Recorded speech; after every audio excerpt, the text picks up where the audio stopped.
How to install Last Z survival shooter on PC. There are actually two easy ways to do it, and I'll walk you through the most common method step by step. First, download an Android emulator on your PC. The most popular one is BlueStacks. Go to their website, download it for free, and open it. Once BlueStacks is installed, sign in using your Google account. This gives you access to the Google Play Store just like on your phone. Now, on your home screen, look for the search bar and type Last Z Survival Shooter.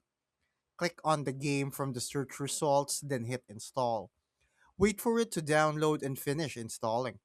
Once it's done, you'll see the game icon on your emulator home screen. Click it to launch the game. And that's it. You're now playing Last Z Survival Shooter on your PC. Thanks for watching. Make sure to subscribe for more useful content.